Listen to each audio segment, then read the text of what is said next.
Stick around for this episode of the Tune Pack Podcast, where our guests will be Jade, Noah, and Stephanie from Cheap Perfume. Stick around.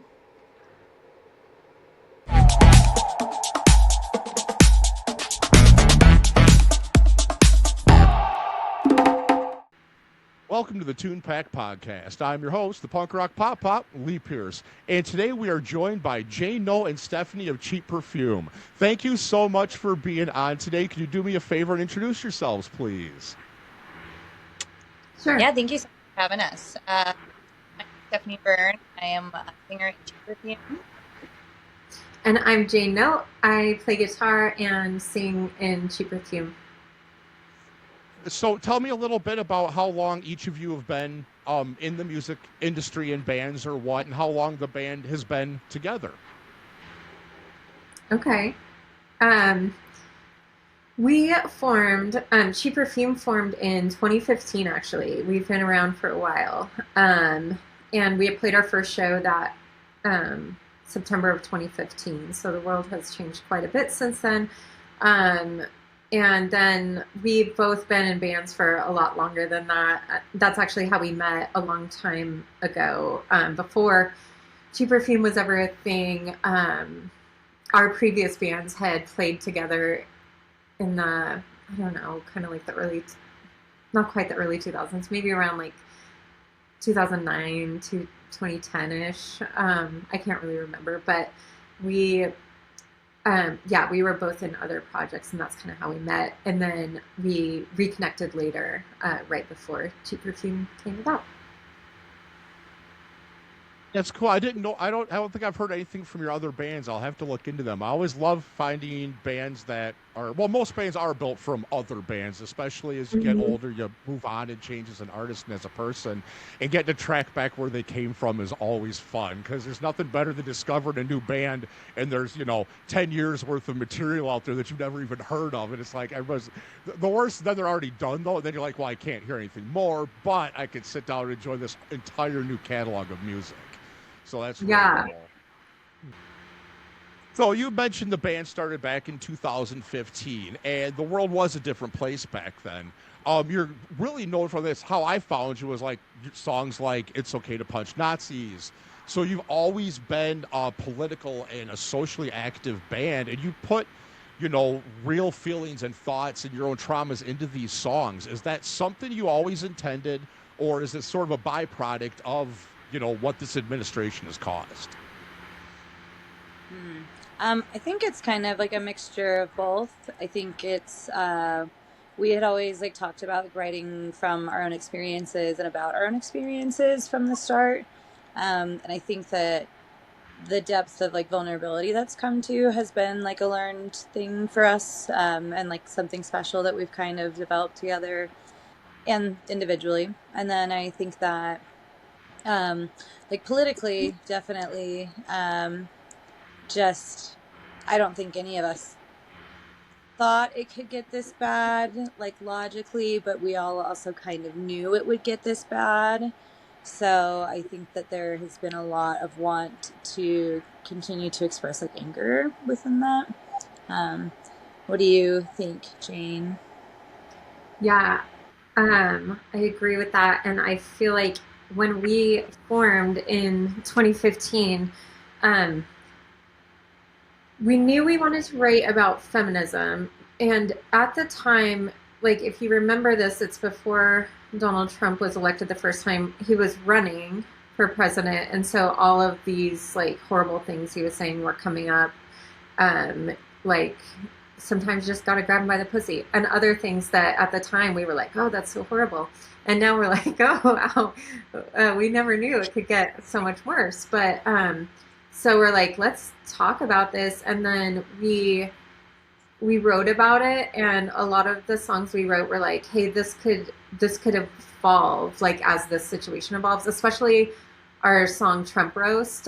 We were like, okay, these are all really, really topical right now, but what if we make this sort of a dynamic song that could change depending on what's happening? And so we kind of have done that with that song. We don't play that song much anymore just because we don't like thinking about the man that much. But when just like as everything keeps happening, we're like, okay, now this is what we're pissed off about. We want to write about this. We want to yell about this. And so I would say yes. So we did want to be a band that sang about you know, topical issues, especially starting out really passionate about feminism, and then it's just grown over there to be a lot about like just anti-capitalism in general. Because as we say in our song, probably it's capitalism. A lot, if not most, problems in the world stem from rampant capitalism. Oh, 100%. Well, and then like you said, like with the different songs, and we didn't know how bad it was gonna get. I mean, was there ever a thought in your head that it's okay to punch Nazis would go viral twice because it was 100% fucking accurate twice? Like that's just mind numbing. Because I remember when people heard when it came back around the second time, people are like, "Oh, did they just write this?" Sadly, no. No, this is a fucking reboot. This is bullshit. Nobody wants a sequel. Yeah.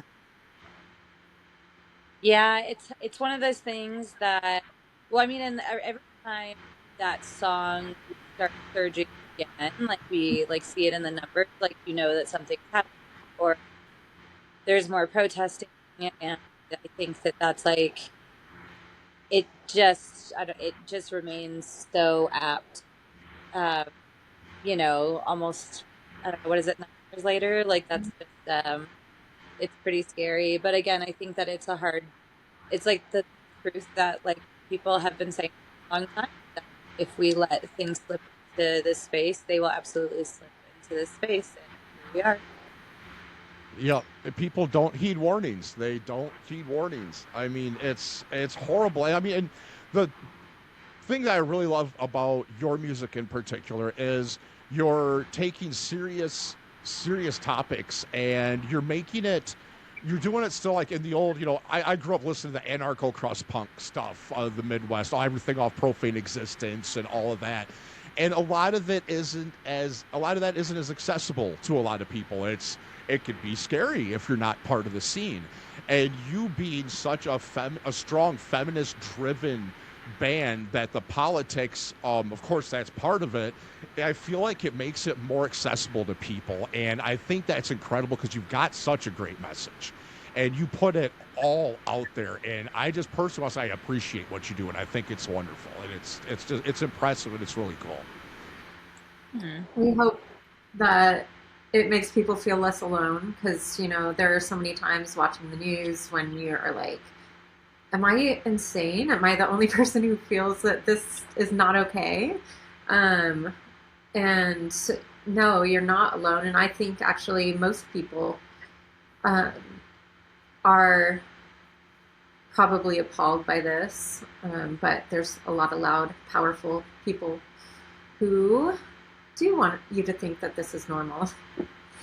Yeah, well, I mean, honestly, it's a weekly basis. I'll look at my wife because it's so unhinged. It's so unhinged. I'll look and I'm like, are we wrong? We can't be this right about something. Like, there's so many people, like, it makes you question your own sanity. And it makes you feel, and like you said, it makes you feel alone. And having, like, the community that you're building with your music helps people realize, no, this is correct. It is okay to feel like this, and you're not the only one.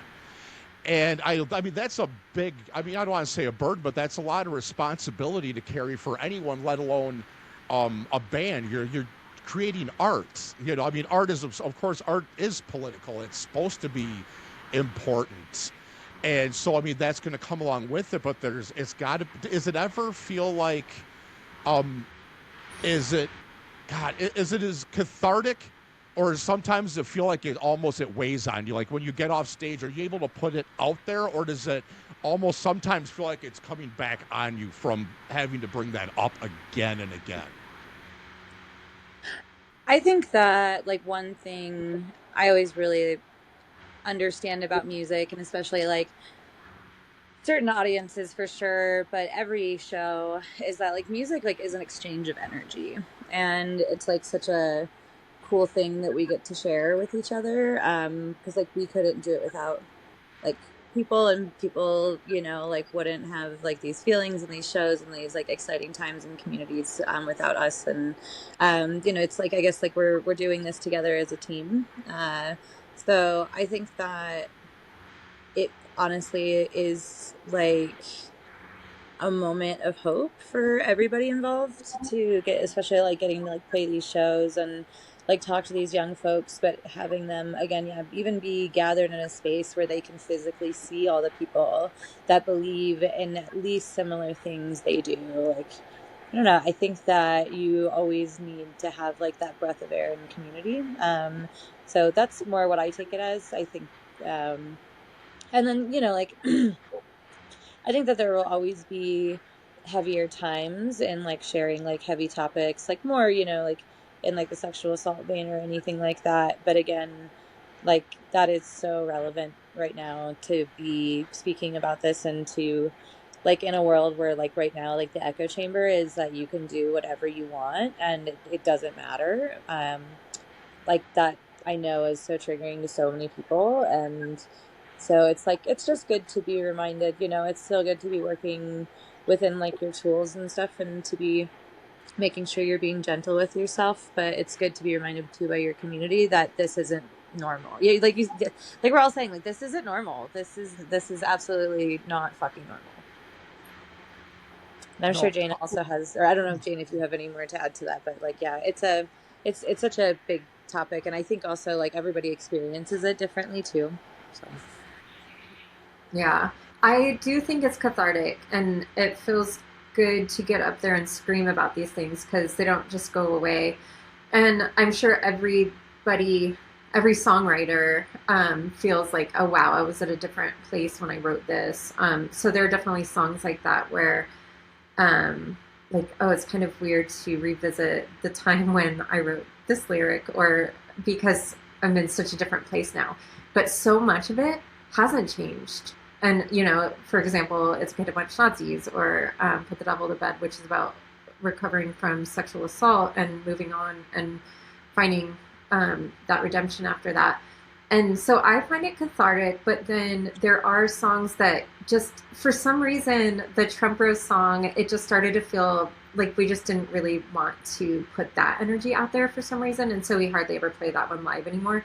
So I do think it does change, and you just don't really feel like playing a certain song for whatever reason. But yeah, it is definitely cathartic. And I would say I don't feel like our shows, personally, when I step off stage, I don't feel like, oh no, I just dredged up a bunch of stuff and like I need to go to see my therapist or something. Like I feel like I just express something that I feel, and I think a lot of people also relate to. well, that's what I like to hear, because I hate to think that, like, I mean, I can imagine what even just goes into writing the songs, let alone performing them on a regular basis with the topics and subjects that you tackle. And Stephanie, I've been promoting bands and in this industry for over 30 years, almost 35 years. I've never heard the live music experience described as an exchange of energy, and I absolutely love that. I've Mhm. never heard that. I'm so mad I didn't come up with it. And thank you. That is the best explanation I think I have ever heard. And I'm going to quote you on that and give you credit a lot, because that's a really great way to explain it. It's a good way to explain it to fans. It's a good way to explain it to bands and to your sound guy. This is what should be happening. Like, thank you. yeah. That was just a really cool way of explaining it. That's why I love talking with artists, especially ones that put so much of themselves. You know, they're not writing little pop hits. They're not writing, you know, assigned homework. They're putting themselves and pouring their heart, their thoughts, their trauma into their music. And getting to hear stuff like that is really cool. I really like that. So when you are tackling like this kind of stuff, what do you do to stay positive when whether you're on stage or off stage? Just, you know, what do you do to try to stay ahead of this funk that's just dragging us down on a daily basis every time we turn on the news? Like once I want to wake up and Aaron Parnass is like, weather's fine, have a good day. Like, no, you ruin my fucking day every time I turn on my phone. Just Yeah, once I I want good know. news from that guy. So I work on it. I have a lot of practices and I work on it a lot. One is if I read the news first thing when I wake up, like it's just going to ruin my day. So I make sure that I feel really resourced before I look at the news. I mean, it doesn't always happen that way. Sometimes I am like bad and I look at my phone first thing and then I'm like, ah. But I think just like making sure that I feel like centered in my day. And for me, I feel really raw in the morning. So I'm like, okay, yeah, I want to be informed, but later. And then I also have personal practices that um, may sound like, I don't know. So I practice and teach yoga, and that has been just like life saving for me. Have, I started practicing with discipline in around the same time we formed the band actually in 2015. Just happens to be that's when I really dove in, and yoga has totally changed my life. And I know there's just like something weird when people are like, oh, I meditate and do yoga, that it sounds like almost like annoyingly virtuous or something, but I am not trying to be virtuous. This is how I stay sane. And everybody, we have all our things. Like, and for me, it's yoga, meditation, and then movement, moving my body. And I think those things are all like, I was born in the 80s, and like growing up, I think exercise was always promoted as a means to weight loss. Oh, this is a way to stay skinny, ladies. And so I think that's like right now, I move my body for my mind. And so, yeah, mind body practices, I have to have those or else I start to go insane. Yeah. No, super important. I agree with Jane, and like I don't know, they say a lot of times that anxiety is just like energy in your body that needs to be worked out, and I at least believe that for me. So I agree. Um, I think that like right now it's like so important just to like be really like gentle but be like vigilant. Um, and to like not, you know, not turn off too much, but turn off enough. I mean, there's no really perfect way to do it, I don't think. But definitely, like, I'm having to do a lot more almost like gentle parenting of like myself, which is hilarious, and put more boundaries on myself and just make sure that I'm taking better care. Because I mean, Jane has said it like a couple of times before, and it's like really important to remember like we're just not supposed to be absorbing this like much mass trauma on like a global scale. Like we weren't like made to do this. Our brains weren't meant to like be able to process this much. And so yeah, it's really tough, but it's also a really important time to stay in tune enough that we can continue to fight for our neighbors, because that's the most important thing. Yeah, and if I can just add real quick, speaking of neighbors, community. So I'm a super introvert, and I my comfort zone is definitely just being at home with my cat, but like I force myself to be in community. And so like find your people and make sure that you're going out and like being with community, whether it's like for me like, you know, a psychedelics integration group or yeah, yoga class or whatever it is, just like even if you're more comfortable at home, like be around people, because it's really important even for us as introverts. 100% agree. I run my own business from home. This is my basement studio. If I could, I would not even leave the house. I'm just way too cheap to have shit door dashed. Other words, I would totally be the guy that never leaves his house. But it is important because you need to talk to people to let yourself know it's okay and you're not the only one. Because it is so unhinged. And like you said, the human body wasn't built to absorb this much bullshit. Not ever, let alone in like a year. Like, this is like even a decade would have been rough, but this is just in 1 year. You're not designed to do that, and like you said, it makes you wonder. Like, it's so out there is like, am I the crazy one? You need to know, no, you're not. And reaching out, even if you're someone that doesn't want to get out, and you can still be part of a community through your phone, through your laptop. I mean, there's tons of online communities, Facebook groups, even. I mean, you're going to have assholes infiltrate everything, but that's any aspect of life. And it's always fun when they show themselves, because then you can get rid of them and block them really quick. But it's that community is definitely important. And the community you've built with your music and stuff like that is just as important as well. And again, I appreciate that. I love seeing people really put themselves out there, and I've always feel that artists are almost like a higher evolution because they are more in tuned and aware of what they put out in the world, whether it's the art itself or their own personality. And I love seeing when it's being used for good. It's not like a villain origin story. I'm sorry, Miss gushing. It's awesome having you on the show. This has already been a lot of fun, and I appreciate you. Yeah, thank you. I think it's like it's a cool experience because like everybody is like that, you know, like when you kind of dive a little bit deeper is there's like I don't know, creative people are so interesting, and so getting to be in a band and then getting to kind of, you know, like go out from there and speak to people like you and stuff. Yeah, it's fun. We appreciate the intriguing conversation all the same. What's some advice you've got for other artists that are struggling? Either in the same boat or just anybody at home, not even artists, like to try to find positive things to move forward and stuff with everything that's going on. Well, I think that one thing that we have been like talking about, and you know, I guess to kind of echo Jane's point a little further, is that like everybody has a place in the revolution, and so that's important to remember.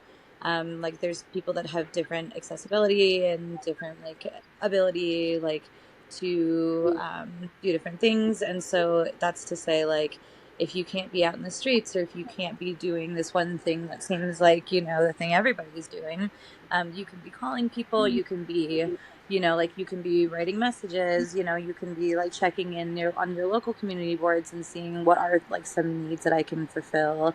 Are there things online that I can source for like a mutual aid group nearby, you know, so on and so forth. And Jane, you know, does mutual aid within the community, like, you know, pretty closely, and I know has a lot of really great perspective on that. So I think that there's a lot of ways that you can figure out how to get involved, and it doesn't always have to look like one thing. I think that activism can seem scary to people, especially, you know, people who haven't been engaged before. But it's like so important just to remember that like people do want you in space, and like you know, you have purpose here. Yeah, I love that. Like you said, it just being active and being part of it doesn't mean you're out there with a sign in the street. Some people just aren't able to for whatever reason. Guess what? Cheerleaders win games. Be a supporter. You don't have to be the one on the front lines. You can sit safely, comfortably in your recliner. Share, get on social media and share these posts when you see these videos of stuff happening. Share it. Make sure that shit's getting out there. And like I said, if you can't do it physically for whatever reason, that's what the digital world is for. I mean, that's what marketing is. It's same whether it's for you're trying to sell a record or pack a protest, is get out there and share this stuff, as well as the positive things like community events and fundraisers and things like that. And so there's always ways to be a part of it. And I know as personally, I had to start being more active and being a part of it because it was getting scary. It was overwhelmed. I felt powerless. And when you step up and are able to feel like part of it, you feel a lot less powerless because you feel like you are doing something, even if it's not making a difference, it is in yourself and the people around you. Maybe someone else sees like, hey, they've been sharing this one, and they'll go and check out that page. I mean, and who knows who that person might share it to. You just never know what the smallest act of kindness or community can do and the type of fucking change it can make. Like, it really, really can. Yeah. No, I mean, very much so agreed. If it's, we didn't think by any means that we would be in the position that we are now today, and it's like so meaningful for us. But like there's definitely times that we even still look at each other and we're like, "Holy shit, guys, how did this happen?" And of course it happened because of like really wonderful human beings who have come to our shows and listen to our music, but it's like we didn't understand the impact that we had, and then here we are. And so it's also about like like believing in yourself and believing in like the ways that you do bring things to the table, because like I think that there's a lot of underrepresentation in the world, and so like coming to it with yourself and with like what you have to offer is like a really wonderful thing to bring. Yeah. I hear from a lot of people who are like, well, I feel bad because I'm not going to the protests or something. And I'm like, I feel like a lot of protests are mostly for uh, the people doing them, which is great because you can feel that solidarity and community and being like we've been talking about, like, oh, I'm not alone, kind of like coming to a cheap perfume show. Hopefully, you feel that there, but it's definitely not the only way. And some argue that it could also be sort of a pacifier um, for like actual, or some people would argue that if you go out to a protest and then you feel like you did something and then just like leave it there, then that could be bad too, because you might get complacent.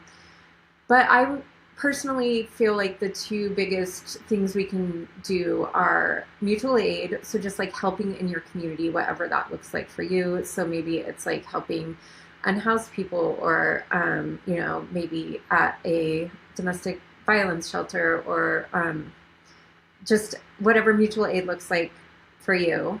And direct action, meaning civil disobedience, like breaking some laws and making people actually uncomfortable. Because if you're sticking to quote unquote free speech zones and like working with police to permit your protests, like you're not really making much of a difference, I don't think. And again, you're making a difference because you feel that community. So I'm not saying not to do it. Just don't feel like that's the only way. Like you don't have to go out to protest to like do that. And then just like making your art and protecting your mental health are huge, because this fascism wants you to believe that you are not autonomous and that you do not have full control and agency, and they want to take your agency away. And so I think the biggest thing is for you to remember your autonomy, to step into that and to make your art whatever that looks like. And yeah, protect your mental health. I think that's all part of it. Yeah, I think because how big everything is thrown in our face and the sheer magnitude of what's going on, I think people feel like they have to match that with their efforts, and that's fucking impossible for anyone. Nobody could keep up with that. And because of what's going on, like you said, it doesn't mean being out there on the front line with a sign and risk being shot in the fucking face. It's helping out at the library, women's shelters, sober living facilities, unhoused shelters, anything. That's just as important, because they're all getting backhanded this bullshit just as bad, if not more, because all those resources are being reallocated as well. Look into your local ACLU, your local immigration resource center. See what you can do, even if it's dropping off a pot of coffee, or something. I mean, there's so many little things that we can do out there. It doesn't have to be a grand gesture. Because I'd rather see somebody do nothing than some performative bullshit too, so they can post about it on social media. And I think we're getting to a place where even small effort is important, because there's no riding the fence anymore. Like, I mean, the fence done got fucking bulldozed. There isn't. So I mean, showing any bit of heart is important, and it's good. It's good for us too. I know, because you got it's a good way to stay positive is by feeling like you're at least working, you're doing something. You're not Yeah. sitting there like I get there's days where I don't even want to go on my phone. I Hmm. get that, but then of course it's like a train wreck. You got to look, you got to see, and you got to worry. Like did something else even bigger happen that I should know about? So it's not like we can completely shut the world off.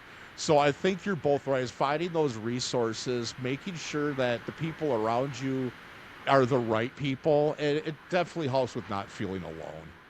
Yeah. Well, and I think that too, it's like it's not that we just like can't ride the fence anymore, but our communities, if like we're seeing anything, I mean, true from Minneapolis is that this is what they can and will do. And so just because it's been reported on less doesn't mean it's over. And I know I didn't see yesterday that they were pulling out or whatever. And I haven't looked yet today because my oh. Um, but it's just important, like to realize that this could be your community very soon. And so, also just familiarizing yourself with ways that, because you're right, like, like small gestures are really big, but, soon small gestures are going to be the things that people really need because they really won't be able to leave their homes. It won't be an option for them.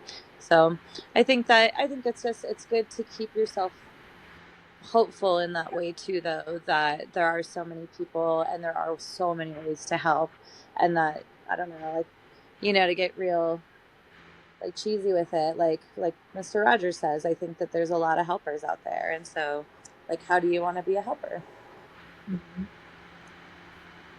That was very well said, and I love. I'm a PBS kid. I'm Gen X. The Mister Rogers thing. You had me sold already, but yes. Yeah. All right. We've been talking about the horrors of the world, so I want to end with some good Flowers. stuff. I want to hear your. What's one of your favorite stories, music industry related? What's something that always sticks in your mind, whether it was someone you got to meet or something that happened that still blows your mind? What's something that always makes you smile? A story you always get to tell, and now you've got a new audience that hasn't heard it. For me, it was when we opened for Bikini Kill, I think it was 2 years ago now, in Salt Lake City. And Kathleen Hanna's been such a big influence on me. And especially like Latigra has been really influential on me, and I just really admire Kathleen Hanna for so many reasons. And so being able to meet her briefly before the show, and then, but for me, the moment was when after we played and we went out into the audience and they were playing, and then Kathleen Hanna, who Bikini Kill had watched our whole set, and Kathleen Hanna paused to just say really kind things about us on stage, and I was just like, oh, that was very exciting moment for me. And yeah, I totally geeked out. I was like, I'm dying. Jane, you should say what she said because I thought it was really, really sweet. Do you um, remember? well, I remember some of the things. She said something like that we had really that our songs were so catchy they were stuck in her head because we had such good hooks, and that she loved the chemistry that Stephanie and I have on stage, and as we're both singing together in our harmonies. Was there something else that you're thinking of? I think that it was something just to the effect of like she was just like, that's the dirtiest punk I've heard in a while, which is funny when Kathleen Hanna says something like that about you. So Yeah. Really cool. They're actually playing. Oh, they're playing near me here in a couple months or so later this year. I don't think I'm able to make them. I'm gonna have to try. I've never been able to see Bikini Kill. It would be absolutely awesome. oh, it's so good. Well, and I get what she said though. Like, what drew me to your music was, and you've got the awesome night. I see. I'm the old guy. I'm almost 50. Almost everything I listen to is still what I listened to in the 90s. I listen to the same shit over and over until I find something that hits me that same way. And your music does. And with the harmonies, it's some of the songs. It reminds me of some of the old L7 stuff, and I just God, you guys are good. I just love it. So thank you again. Like it's your music, your everything you stand for. I really appreciate all of it. So thank you. Oh, that's so nice. Thank you. All right, so what do you Um, have coming up? ooh, coming up. His So, fast. yeah, end of March, mid March, end of March will be down in Texas and then Midwest too. So, um, doing some fun stuff there. And then in April, we'll be playing with Subhumans in Colorado Springs and in Denver. Fun. Yeah. And I'm looking at our shows because we have a lot. So yeah, we're doing a run coming up in early March, but then late March is going to be there's something March 21st in Minneapolis called Piss Fest, and the band Vile, who's incredible. If anyone out there hasn't heard them, you should check them out. They are, I think they put this whole thing together. So we're playing that, and we're excited to go back to Minneapolis because we just played there a couple months ago, and it was really fun, and we had a great welcome. Yeah, Subhumans. Oh yeah, and then in June, we're playing Camp Pennsylvania, so that's exciting. Yeah, they got a great lineup this year. They got some really great bands this year. That is cool to see. Yeah, it'll be our first time on the East Coast too, and my dad's from, I guess my dad's side of the family is from the East Coast, and I love it out there. So I'm really excited. So, do you have a whole line of gigs you're gonna try to put together while you're out there, or? Ooh, it's still a little secret because we Oh, might do something one way or we might do something another way. So, but we will definitely be, or hopefully we will be doing just something with or around that time. Yeah, we really well, want to. It's like, oh, just gonna say like, um, working our day jobs, it's hard sometimes to like squeeze in. Like we would love to stay out there for a really long time, but got to pay the bills and stuff. So we're trying to like, okay, what can we squeeze in here? So I would say stay tuned. We hope so. Yeah. yeah, it's always fun when you're all adults and everybody's trying to get the same day of PTO so you can squeeze 2 extra shows in when you're on tour. And we gotta mention the Don't newest record. And tell everybody about, well, where can we get your merch and your records if you want to tell everybody so we can drive some people to your site. Yeah, our albums are released through our friend's record label in Denver, Snappy Little Numbers. And so if you want to like order physical media like vinyl, cassettes, or CDs, you can go there. But I would say start on our Instagram. That's where we put most of our updates, and then also our Bandcamp. Because we technically we're on Facebook, but we never check it. So I don't even know what's going on there. Sometimes I'm like, I don't know. But Does it on better. You don't need to know what's going on Facebook. Facebook is just bots. It's just bots arguing with bots in their own bot community, yeah, and none of them yeah. realize it. So yeah, our Bandcamp has like merch and got some new shirts and hoodies up there, um, and there's also a link from our Bandcamp to where you can get like if you want the record or cassette or CD. What is your the address for the Bandcamp? cheapperfume.bandcamp.com. Perfume.bandcamp.com. All right. Well, again, thank you so much for being on here. Like I said, it's been about a year. I've been waiting, trying to get you on. I'm so excited. This has been a lot of fun. Like I said, I appreciate your music, your message, and you, and everything that you put into it, and putting yourself on the line for your music and putting yourself out there like that. It's incredible, and it's awesome. And thank you. Thank you Oh, so thank much. you. Thank you for being so patient and for yeah, for again, I mean, just being double patient with my boomer tech flubs. Appreciate it because this is a really fun conversation. And see, you let the cat out of the bag. I wasn't gonna tell everybody. That's Nobody would have okay. known. I'm like so fine with people knowing that I'm a boomer. Fucking wild. I'm the same way. I always call myself out for when I do stupid shit, because otherwise somebody else is going to. So, What are you gonna do? all right. Well, thank you again, Stephanie and Jane No from Cheap Perfume. Check them out. They have a new album out. A lot going on this year. Everybody, please like, subscribe, and share. Yada yada yada. Please give me some feedback. I'd like to know what I'm doing right, what I'm doing wrong. Everyone, say thank you to Stephanie and Jane No. And as always, please have fun and be nice to each other. Because if you're not, there's no fucking point. And we'll see you later.